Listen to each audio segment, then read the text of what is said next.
Good evening all of you. कैसे हैं आप सभी? आप सभी का बहुत बहुत स्वागत है हमारे यूट्यूब चैनल स्टार्ट माई परीक्षा पे। चलिए, तो जैसा आप सभी को सूचित किया गया था, आप सभी से राय सलाह भी ली गई थी कि हमारी डेली क्लास कितने बजे शुरू की जाए, तो निष्कर्ष ज़्यादातर निकल के यही आया है कि रात को 9 बजे।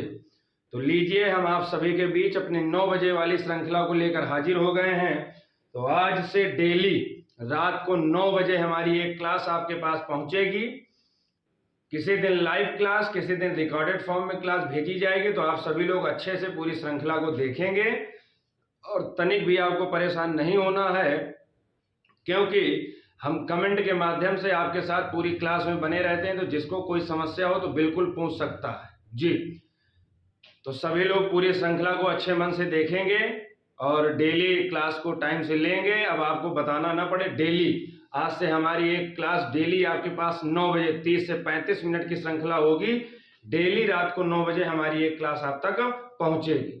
और कल, जैसा कि आप सभी को सूचित है, कल रविवार है, तो कल 1 बजे प्रतियोगिता का आयोजन है। तो कल आप सभी लोग 1 बजे प्रतियोगिता में जुड़ेंगे और अधिक से अधिक संख्या बल के साथ 1 बजे वाली प्रतियोगिता को अच्छे मन से देंगे जी। बिल्कुल, तो प्रतियोगिता का आयोजन कल 1 बजे है, तो कल सभी लोग 1 बजे प्रतियोगिता में सम्मिलित होंगे। चलिए, तो श्रृंखला शुरू करते हैं। एक बार सभी लोग क्लास को शेयर कर दीजिए। Good evening all of you. Good evening ji. बिल्कुल, चलिए, ये रहा आपके स्क्रीन पर पहला question. Kishtwar national park, Kishtwar national park कहाँ है?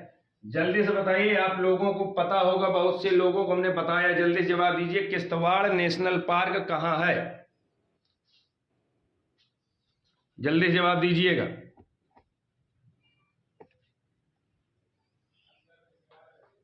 जी। तो जिसको जवाब पता हो तुरंत कमेंट के माध्यम से जवाब दीजिएगा जल्दी से। किश्तवाड़ नेशनल पार्क, तो इसका सही जवाब होगा जम्मू कश्मीर में। इसका सही जवाब होगा जम्मू कश्मीर जी। जम्मू कश्मीर क्या है? केंद्र शासित प्रदेश है। केंद्र शासित प्रदेश है। एक केंद्र शासित प्रदेश कब बनाया गया था? तो 31 अक्टूबर 2019 को इसको केंद्र शासित प्रदेश बनाया गया था। जम्मू कश्मीर में दाची ग्राम राष्ट्रीय उद्यान है। दाची ग्राम राष्ट्रीय उद्यान कहां पर है? जम्मू कश्मीर में है। ये हंगुल हिरन के लिए प्रसिद्ध है। हंगुल हिरन के लिए राष्ट्रीय उद्यान जो भारत का कौन सा है? जम्मू कश्मीर। कहां पर है?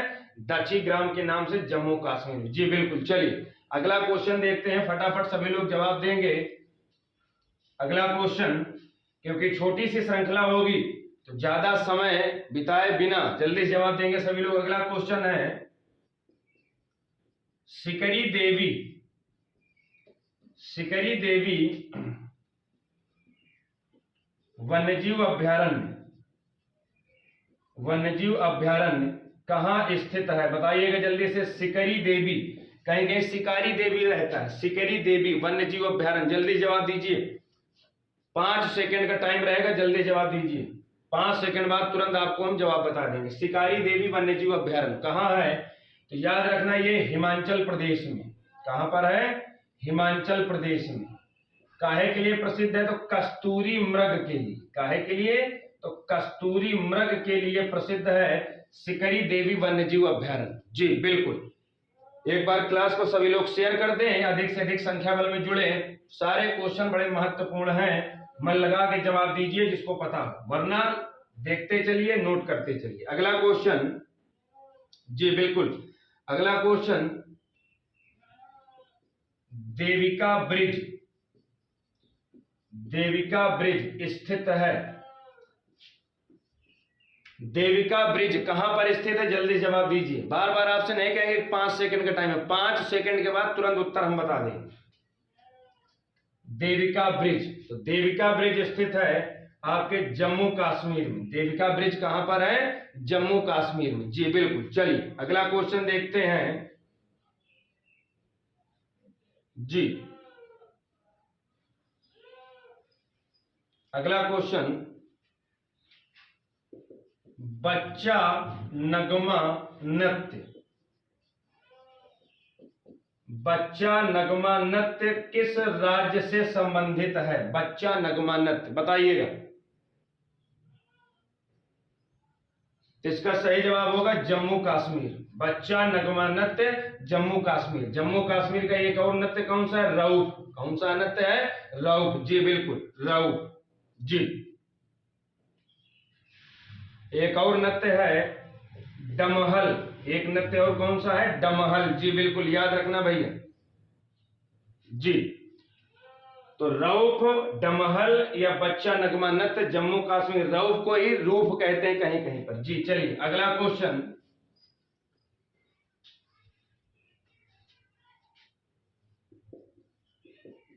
बाबा बूदन, बाबा बूदन लौह अयस्क, लौह अयस्क की खान स्थित है। बताना है आपको। बाबा बूदन ये लौह अयस्क की खान है, भारत में कहां पर है? भारत में है बाबा बूदन। कहीं कहीं पर इसी को बाबा बदनू कहते हैं। लौह अयस्क की खान कहां स्थित है? तो याद रखना कर्नाटक में। कहां स्थित है? कर्नाटक में स्थित है बाबा बूदन लौह अयस्क खान। कहां पर है? कर्नाटक में जी बिल्कुल।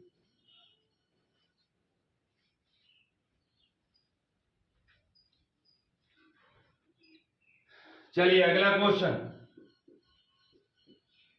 Salim Ali national park, Salim Ali national park कहां स्थित है? ध्यान से जवाब देना, गलती न कर देना। Salim Ali national park. अब 4-5 लोग गलत जवाब देंगे पता है। तो सलीम अली नेशनल पार्क ये कहां पर है? जम्मू कश्मीर में। एक दिन और बताया था। और जब आपसे कहते सलीम अली, सलीम अली पक्षी विहार या पक्षी अभ्यारण्य कहां पर है? सलीम अली पक्षी विहार तो ये गोवा में है, याद रखना। सलीम अली पक्षी अभ्यारण्य गोवा में और सलीम अली नेशनल पार्क जम्मू कश्मीर में जी बिल्कुल। चलिए अगला क्वेश्चन जी।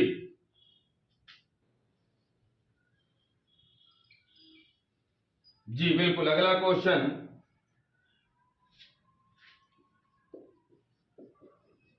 हेराथ उत्सव, हेराथ उत्सव भारत के किस राज्य में मनाते हैं? हेराथ उत्सव जल्दी जवाब दीजिएगा। हेराथ उत्सव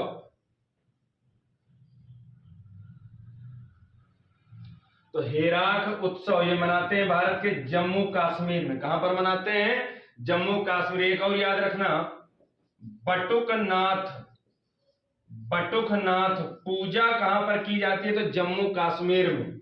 हेराथ उत्सव जम्मू कश्मीर में, बटुकनाथ पूजा कहां की जाती? जम्मू कश्मीर में जी बिल्कुल। बहुत बढ़िया, बटुकनाथ पूजा जी। चलिए अगला क्वेश्चन देखते हैं।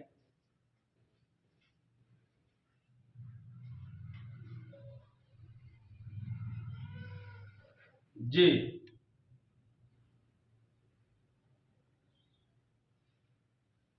अगला क्वेश्चन देखते हैं।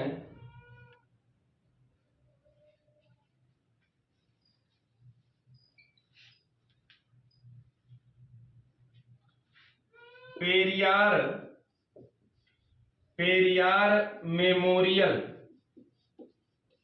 पेरियार मेमोरियल का उद्घाटन, उद्घाटन कहां किया गया? जल्दी से बताइएगा। पेरियार मेमोरियल का उद्घाटन कहां किया गया? सावधानी पूर्वक जवाब देना। पेरियार मेमोरियल जी जल्दी जवाब दीजिएगा।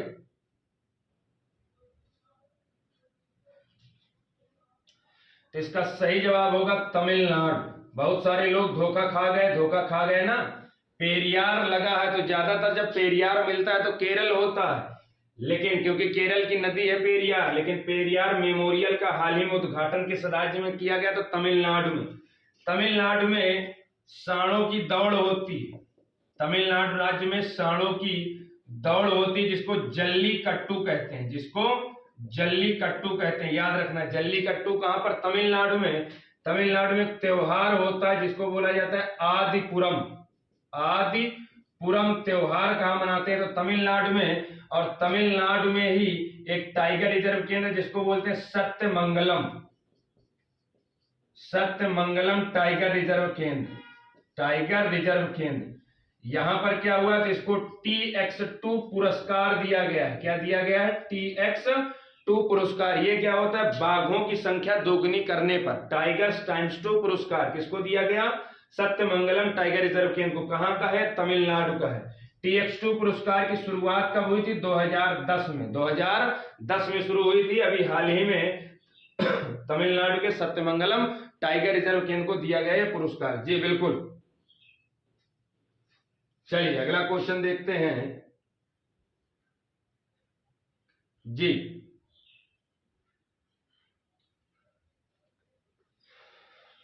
अगला क्वेश्चन है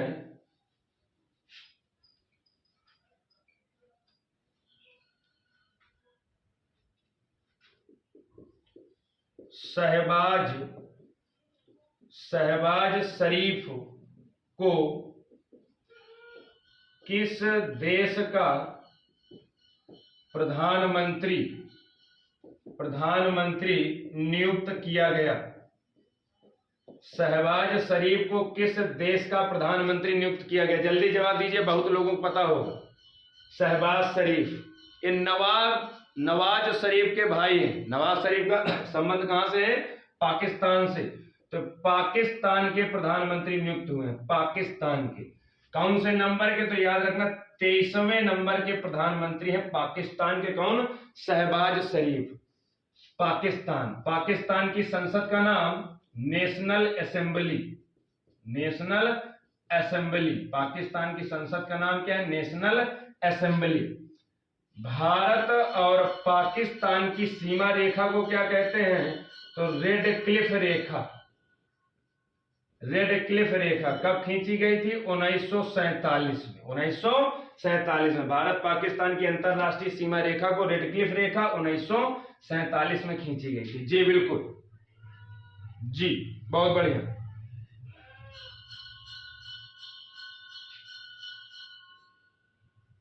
उसके बाद याद रखना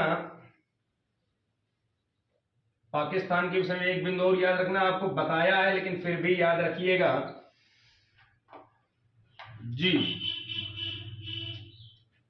आयशा मलिक ये कौन है? तो पाकिस्तान में पहली महिला हिंदू न्यायाधीश, पाकिस्तान की पहली महिला हिंदू न्यायाधीश आयशा मलिक। हिंदू नहीं होगा, आयशा मलिक मुस्लिम ही है। पहली महिला मुख्य न्यायाधीश बनाई गई। जी सॉरी, थोड़ा मिस्टेक हो गई। ठीक, पाकिस्तान की पहली महिला मुख्य न्यायाधीश किसको बनाया गया? तो आयशा मलिक। और याद रखना गजनवी मिसाइल का परीक्षण किस देश ने किया? तो पाकिस्तान ने किया। और याद रखना बाबर मिसाइल का परीक्षण किसने किया? तो पाकिस्तान ने किया। बाबर मिसाइल पाकिस्तान, गजनवी मिसाइल पाकिस्तान, आयशा मलिक ये पाकिस्तान की पहली महिला मुख्य न्यायाधीश नियुक्त हुई। जी बिल्कुल, बहुत बढ़िया। जी चलिए एक बार सभी लोग क्लास को शेयर कर दीजिए भैया।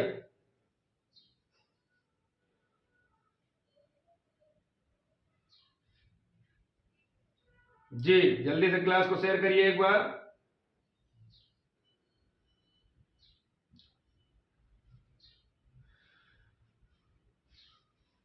जल्दी शेयर करिएगा।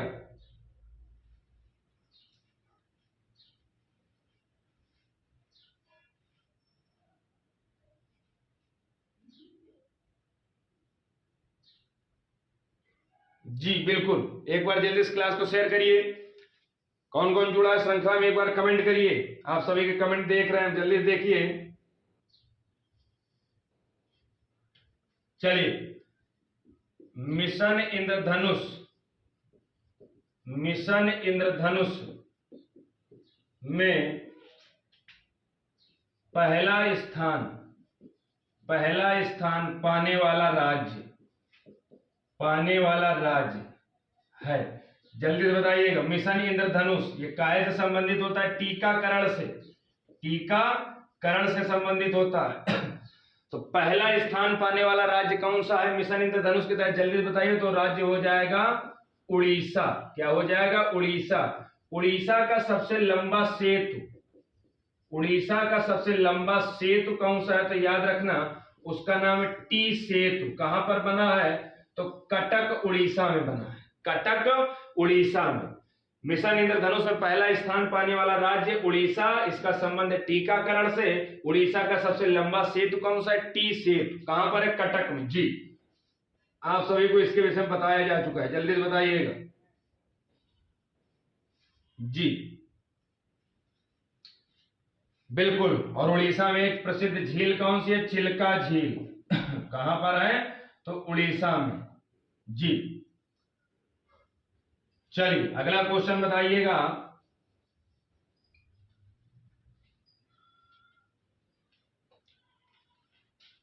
अगला क्वेश्चन आपके सामने है,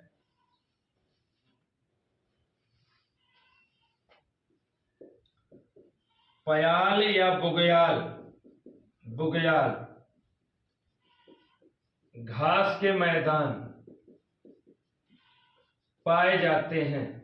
पयाल या बुग्याल घास के मैदान कहां पाए जाते हैं? जल्दी जवाब दीजिएगा, आप सभी के जवाब का इंतजार कर रहे हैं।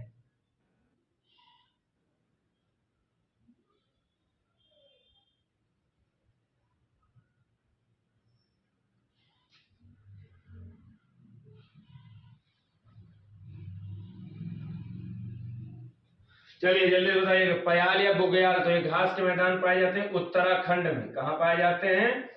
उत्तराखंड में पाए जाते हैं। और देशों के दृष्टिकोण में दे देगा तो भारत हो जाएगा उत्तराखंड। उत्तराखंड की दो राजधानी, एक तो देहरादून और एक दूसरी राजधानी है गैरसैंण। दूसरी राजधानी है गैरसैंण। उत्तराखंड में भारत का पहला लाइकेन पार्क, लाइकेन पार्क कहां बनाया गया? उत्तराखंड में। लाइकेन का निर्माण किससे होता है? तो यह भी पूछा जाता है। कवक और शैवालों से मिलकर लाइकेन बनाया जाता है। कवक और शैवालों से मिलकर लाइकेन बनाया जाता है। जी, Rajaji national park, Rajaji national park कहां पर है? तो उत्तराखंड में। जी, राजाजी नेशनल पार्क उत्तराखंड में। उत्तराखंड में एक जगह पड़ती है पिथौरागढ़, पिथौरागढ़। इस यहां पर क्या है? तो यहां पर एक स्थान है, कौन सा? जल्दी बताइएगा कौन सा? तो काला पानी, काला पानी क्षेत्र पड़ता है उत्तराखंड के पिथौरागढ़ में। इस काला पानी क्षेत्र को लेकर के भारत और नेपाल के बीच विवाद है, भारत और नेपाल के बीच विवाद है। तो काला पानी ये स्थान कहां पड़ता है? उत्तराखंड के पिथौरागढ़ में। जी, और इसी को लेकर अंग्रेजों के समय से विवाद है। तो 1816 में सगौली की संधि की गई थी, 1816 में सगौली की संधि की गई थी। और बहुत सारी चीजें उत्तराखंड में, हमने आपको बहुत सारी चीजें पढ़ाई जा चुकी हैं हमारे द्वारा। चलिए तो ये याद रखना, पयाल बुग्याल उत्तराखंड के घास के मैदान। चलिए अगला क्वेश्चन देखते हैं। रिवीजन जरूरी है, इसीलिए चीजों का रिवीजन जरूर करवाते रहते हैं, कुछ नया कुछ पुराना। सभी लोग जवाब दीजिए, एक बार क्लास को शेयर कर दीजिए, और अच्छी लग रही हो तो लाइक कर देना। किसी को कुछ समस्या हो तो कमेंट के माध्यम से पूछ सकते हैं। जी बिल्कुल। अगला, हेलिना, हेलिना मिसाइल का परीक्षण, हेलिना मिसाइल का परीक्षण डीआरडीओ ने हाल ही में कहां किया? हेलिना मिसाइल का परीक्षण हाल ही में डीआरडीओ ने कहां किया? जल्दी से बताइएगा। हेलिना क्या है? तो मिसाइल है। एक क्वेश्चन, किसने परीक्षण किया? डीआरडीओ ने। कहां पर किया ये बताइएगा, जल्दी से कमेंट करिए। तो इसका सही जवाब होगा राजस्थान में। कहां पर परीक्षण किया? तो राजस्थान में किया, जो पोखरण फायर रेंज क्षेत्र है वहीं पर किया है। जी बिल्कुल। डीआरडीओ ने विकसित किया तो समझ लेना, डीआरडीओ की स्थापना 1958 में, मुख्यालय इसका है नई दिल्ली में। डीआरडीओ की स्थापना 1958 में, मुख्यालय नई दिल्ली में और राजस्थान में हुआ। जी, राजस्थान से याद रखना केवला देव नेशनल पार्क कहां पर है? तो राजस्थान में है। मुकुंदरा हिल्स रिजर्व केंद्र कहाँ है? तो राजस्थान में है। और अभी अफ्रीका की एक तकनीकी है, कौन सी? बामो तकनीकी। बामो तकनीकी का प्रयोग भारत के किस राज्य में किया गया? तो राजस्थान में किया गया बामो तकनीकी का प्रयोग। जी, राजस्थान की राजधानी है जयपुर, जिसको पिंक सिटी के नाम से जाना जाता है, पिंक सिटी के नाम से। और जयपुर के संस्थापक हैं राजा या सवाई जयसिंह, राजा जयसिंह या सवाई जयसिंह, ये जयपुर के संस्थापक हैं। और विश्व की सबसे बड़ी फिल्म लाइब्रेरी बन रही है जयपुर में। विश्व की सबसे बड़ी फिल्म लाइब्रेरी कहां पर बनी? तो जयपुर में, बिल्कुल। और बहुत कुछ है जयपुर में, हमने आपको बहुत सारी चीजें बताई। जी जी बिल्कुल।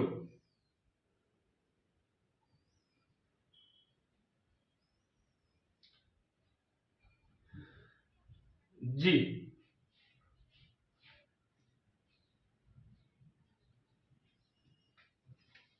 अगला क्वेश्चन,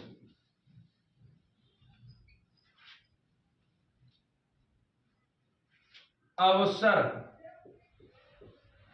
अवसर पोर्टल लॉन्च किया गया। अभी हाल ही में अवसर पोर्टल लॉन्च किया गया है, किसने लॉन्च किया और कहां लॉन्च किया गया? जल्दी जवाब दीजिएगा। अवसर पोर्टल, अरे आप सभी लोग तो बहुत होशियार हैं भाई, जल्दी जवाब दीजिए। सभी बहादुर, बहादुर शेर शेरनी, सभी बहादुर लाल लालियों, मेरे प्यारे लाल लालियों, जल्दी से जवाब दो। अवसर पोर्टल, सभी लाल लालियों हो, सभी शेर शेरनी हो, जवाब दीजिए जल्दी से। अरे आप सब होशियार हो भाई। तो याद रखना, अवसर पोर्टल को लॉन्च किया है जम्मू कश्मीर ने। और किसने लॉन्च किया? तो जम्मू कश्मीर के उपराज्यपाल। कौन है उपराज्यपाल? कमेंट के माध्यम से बताइए भैया, मेरे लाल लालियों, जल्दी से जवाब दीजिए। जम्मू कश्मीर के उपराज्यपाल कौन है? एकदम आसान क्वेश्चन, 15 लोगों का कम से कम जवाब आना चाहिए, बताइए जल्दी से। हम देख रहे हैं किसका जवाब आ रहा है।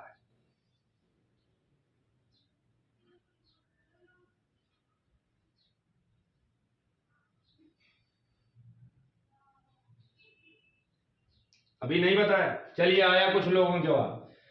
उपराज्यपाल यहाँ के मनोज सिन्हा। कौन है? मनोज सिन्हा, जम्मू कश्मीर के उपराज्यपाल मनोज सिन्हा अवसर पोर्टल लॉन्च किया। जी, जम्मू कश्मीर के विषय में एक बिंदु और समझ लेते हैं, बता चुके हैं, लेकिन फिर भी जो लोग इस श्रृंखला में नए जुड़े हैं उनके लिए है। याद रखना, जम्मू कश्मीर आपसे पूछेगा भारत में कंचोथ पर्व कहां मनाते हैं? ये प्राचीन है, नाग से संबंधित एक परंपरा पूजा होती है जिसको कंचोथ पर्व बोलते हैं। कहां पर मनाया जाता है? जम्मू कश्मीर में। जी बिल्कुल, कंचोथ पर्व जम्मू कश्मीर। जम्मू कश्मीर को केसर भूमि के नाम से जाना जाता है, केसर भूमि। और ये केसर का उत्पादन कौन सी मिट्टी में? करेबा मृदा में। करेबा मृदा में केसर की खेती की जाती है। भारत में सबसे अधिक एकमात्र राज्य है जम्मू कश्मीर जहां केसर की खेती की जाती है। जी बिल्कुल, अभी हाल ही में जम्मू कश्मीर में बैगनी क्रांति की शुरुआत की गई। ये महत्वपूर्ण क्वेश्चन है, आपको बताया भी था, इसकी पूरी डिटेल से बताई थी। अभी डिटेल नहीं बताएंगे, इतना याद रखना, बैगनी क्रांति काहे से संबंधित है? कृषि से संबंधित है। कहां शुरू की गई? तो जम्मू कश्मीर में शुरू की गई बैगनी क्रांति। जी बिल्कुल। चलिए अगला क्वेश्चन देखते हैं। जी,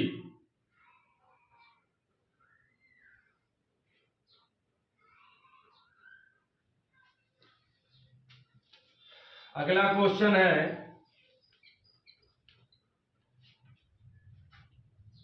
श्यामा प्रसाद मुखर्जी।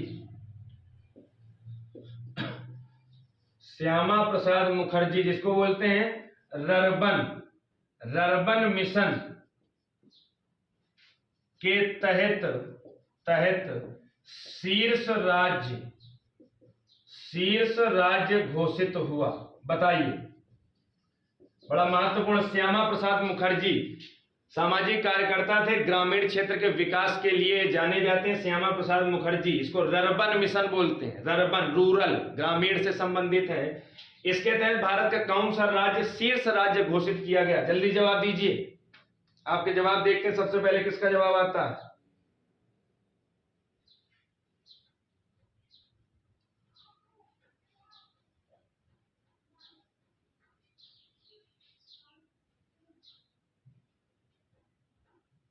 जी जवाब आया जी, बिल्कुल, बहुत बढ़िया जी। तो ये राज्य हो जाएगा मेरे भाई तेलंगाना। कौन सा हो जाएगा? तेलंगाना। तेलंगाना का गठन कब हुआ था याद रखना, 2 जून 2014 को भारत का ये तेलंगाना राज्य का गठन किया गया था। तेलंगाना की राजधानी कौन सी है? हैदराबाद। तेलंगाना की राजधानी क्या है? हैदराबाद। थोड़ा सा तेलंगाना के विषय में समझ लेते हैं जरा। जी जी जी बिल्कुल।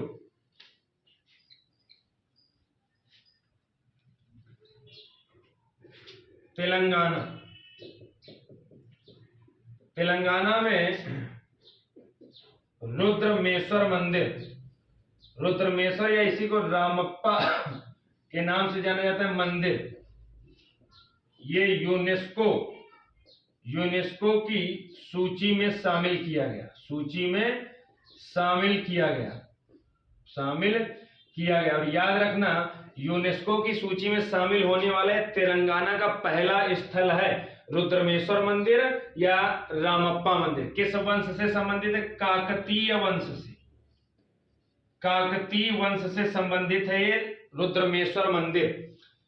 रामप्पा मंदिर नाम था, रुद्रमेश्वर नाम के राजा थे काकतीय वंश के, उन्होंने बनवाया था, तभी इसको रुद्रमेश्वर मंदिर भी कहते हैं। जी बिल्कुल। तेलंगाना में आप एक स्थान यहां पर पड़ता है पोचमपल्ली। याद रखना पहले तेलंगाना जो नया बनाया गया है ये कहां पर था? तो ये तेलंगाना ये आपका था कहां पर? आंध्र प्रदेश में। तेलंगाना जो नया राज्य बनाया गया आंध्र प्रदेश से अलग होकर बनाया गया। तो पोचमपल्ली क्यों महत्वपूर्ण है? क्योंकि भारत में भूदान आंदोलन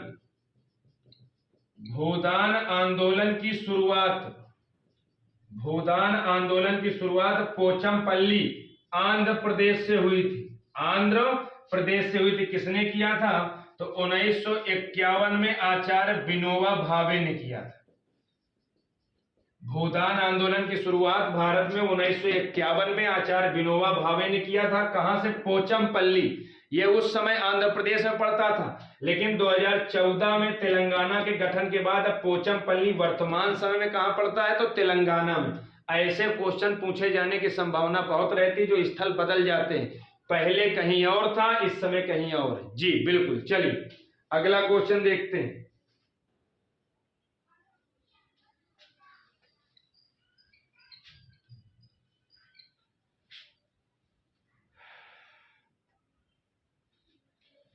तेलंगाना राज्य की मुख्य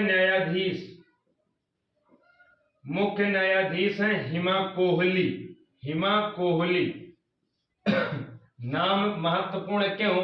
क्योंकि भारत में कितने उच्च न्यायालय वर्तमान में? 25 उच्च न्यायालय हैं, और भारत के 25 उच्च न्यायालयों में से एकमात्र उच्च न्यायालय तेलंगाना के मुख्य न्यायाधीश कौन है? तो महिला, एकमात्र। वर्तमान में भारत में कितने उच्च न्यायालय हैं? 25। उन 25 उच्च न्यायालयों में से एकमात्र उच्च न्यायालय तेलंगाना, जहां के मुख्य न्यायाधीश हिमा कोहली और ये एक महिला है। तो 25 उच्च न्यायालयों में से एकमात्र उच्च न्यायालय तेलंगाना, जहां पर महिला मुख्य न्यायाधीश है। जी बिल्कुल। तेलंगाना में एक महोत्सव मनाया जाता है, बथुकम्मा महोत्सव। बथुकम्मा महोत्सव कहां पर होता है? तो तेलंगाना में। बथुकम्मा महोत्सव कहां पर होता है? तो तेलंगाना में। जी बिल्कुल। चलिए अगला क्वेश्चन देखते हैं। और एक होता है, उसको बोलते हैं कानूमा, जिसको ना पता हो लिख लेना। कानूमा त्योहार कहां मनाया जाता है? तो तेलंगाना में। कानूमा त्योहार तो तेलंगाना में मनाया जाता है। जी बिल्कुल, बहुत बढ़िया। चलिए अगला क्वेश्चन देखते हैं। क्लास कैसी लग रही है आप सभी? लाल लालियों, हंसना नहीं, लाल लालियों, शेर शेरनियों, बहादुर, बहादुरियों। ठीक, तो यहां पर एक गलत शब्द हो जाएगा, चाहे छात्र हो या हमारी छात्राएं हो, सभी के लिए बहादुर ही लगेगा, सब बराबर है। तो सभी बहादुरों, एक बार कमेंट करिए, कोई समस्या हो तो बताइए, एक बार क्लास को लाइक और शेयर कर दीजिए। जी बिल्कुल।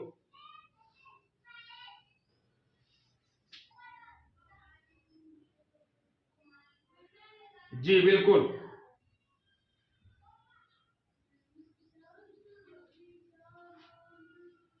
तैयार हैं आप सभी? तो बताना है अगला आसान क्वेश्चन। ऑस्ट्रेलिया में चलने वाले चक्रवात को क्या कहते हैं? आसान क्वेश्चन आप सभी के लिए, 15 लोगों का जवाब आना चाहिए। ऑस्ट्रेलिया में चलने वाले चक्रवात को क्या कहते हैं? जल्दी जवाब दीजिए भैया, हम आप सभी के जवाब देख रहे हैं। ऑस्ट्रेलिया में चलने वाले चक्रवात को क्या कहते हैं? सभी लाल लालियों जवाब दें।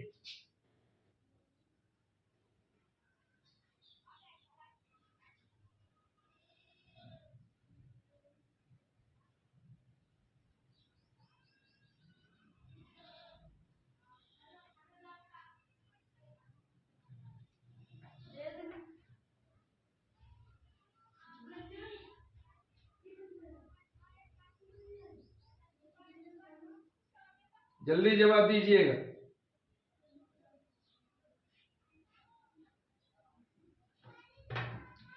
जी बिल्कुल, जवाब आने शुरू हो गए आप सभी के, बहुत बढ़िया।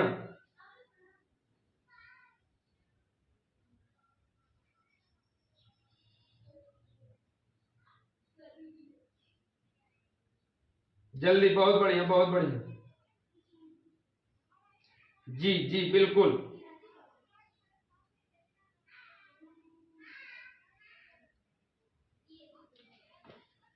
जी, तो ऑस्ट्रेलिया में चलने वाले चक्रवातों क्या कहते हैं? Willy willy. क्या कहते हैं? Willy willy. बहुत बढ़िया, ऑस्ट्रेलिया में चलने वाले चक्रवातों को विली विली। फिलीपींस में चलने वाले चक्रवातों कहते हैं बागियो। फिलीपींस में चलने वाले चक्रवातों को बागियो। और जापान में चलने वाले चक्रवातों को टाइफू। चीन में चलने वालों को टाइफून। अमेरिका में चलने वाले को टार्नेडो। जी याद रखना। और भारत में चक्रवात। भारत में क्या होता है बहादुर? तो भारत में होता है चक्रवात। भारत में क्या होता है? चक्रवात। ऑस्ट्रेलिया में विली विली, फिलीपींस में बागियो, जापान में टाइफू, चीन में टाइफून, अमेरिका में टार्नेडो। जी बिल्कुल, बहुत बढ़िया। अगला क्वेश्चन,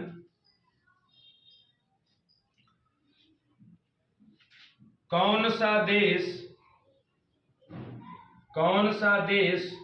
2026 में राष्ट्रमंडल खेलों की मेजबानी करेगा? जल्दी से जवाब दीजिए सभी बहादुर, बताया जा चुका है। कौन सा देश 2026 में राष्ट्रमंडल खेलों की मेजबानी करेगा? 2026 में। जल्दी जवाब दीजिए, आप सभी के जवाब को देख रहे हैं।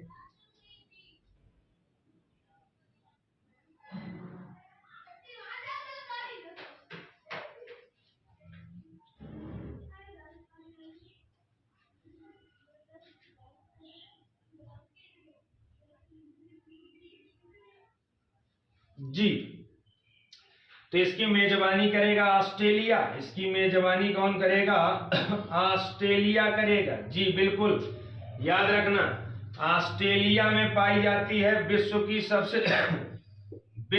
सबसे बड़ी प्रवाल भित्ति।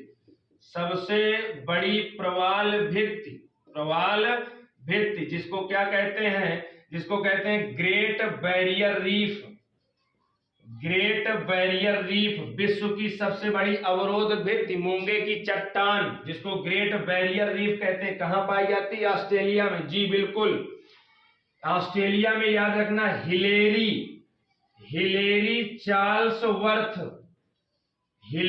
चार्ल्सवर्थ नाम दिख रहा है सबको? हिलेरी चार्ल्सवर्थ, याद रखना ये ऑस्ट्रेलिया के न्यायाधीश हैं, ऑस्ट्रेलिया के न्यायाधीश जिनको अंतरराष्ट्रीय न्यायालय के लिए चुना गया, अंतरराष्ट्रीय न्यायालय के लिए चुना गया,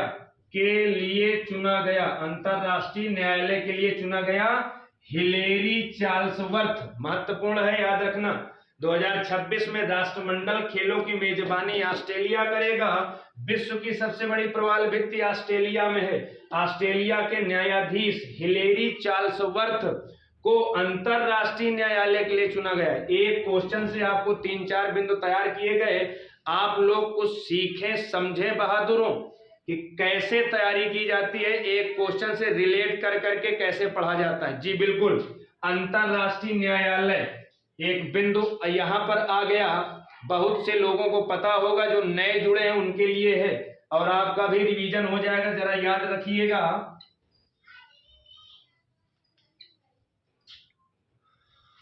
अंतरराष्ट्रीय न्यायालय, अंतरराष्ट्रीय न्यायालय सबसे ज्यादा क्वेश्चन पूछा जाता है कि अंतरराष्ट्रीय न्यायालय में जो न्यायाधीश हैं इनका कार्यकाल कितना होता है। इनका कार्यकाल होता है 9 वर्ष का। अंतरराष्ट्रीय न्यायालय में न्यायाधीश जो हैं इनकी संख्या कितनी, तो याद रखना 15। अंतरराष्ट्रीय न्यायालय का मुख्यालय कहां पर है, तो इसका मुख्यालय है नीदरलैंड। नीदरलैंड में एक जगह पड़ती है द हेग, नीदरलैंड में द हेग। अंतरराष्ट्रीय न्यायालय के लिए चुने गए पहले भारतीय, क्योंकि अभी ऑस्ट्रेलिया के चुने गए, बताया था ना हम ऑस्ट्रेलिया के, तो चुने गए पहले भारतीय कौन है, तो रामाराव बेनेगल। रामाराव बेनेगल ये भारत के ऐसे पहले न्यायाधीश थे जिनको अंतरराष्ट्रीय न्यायालय में चुना गया। उसके बाद कहेगा वर्तमान में भारत के कौन है जो अंतरराष्ट्रीय न्यायालय में न्यायाधीश हैं, तो उनका नाम है दलबीर भंडारी। दलबीर भंडारी लगातार 2 बार चुने गए, लगातार 2 बार चुने गए। अभी तक थे, पुनर्निर्वाचित भी चुन लिए गए। कितने साल रहेंगे, अब 9 साल रहेंगे। तो अंतरराष्ट्रीय न्यायालय नीदरलैंड के द हेग में है। कुल न्यायाधीश 15 होते हैं, कार्यकाल 9 वर्ष, और चुने गए पहले भारतीय रामाराव बेनेगल, और वर्तमान में भारत की तरफ से दलबीर भंडारी, लगातार 2 बार। जी बिल्कुल, तो ये रही आज की क्लास कैसी लगी, आप सभी अपने सुझाव दें, अच्छे से पढ़ें, मन लगा के पढ़ें। क्लास अच्छी लगी हो तो सभी बहादुर लाल लालियों क्लास को लाइक कर दें, एकदम अच्छे से रहें, ताजे मन के साथ रहें, मन लगा के पढ़ें, आगे बढ़ें, पीछे नहीं देखा जाता। जो हो गया छोड़िए, आगे बढ़ें, आगे सुनहरा कल आपका इंतजार कर रहा है। जी बिल्कुल, तो आप सभी को good night, thank you all of you. कल 1 बजे प्रतियोगिता में मिलते हैं। Good night, good night, good night.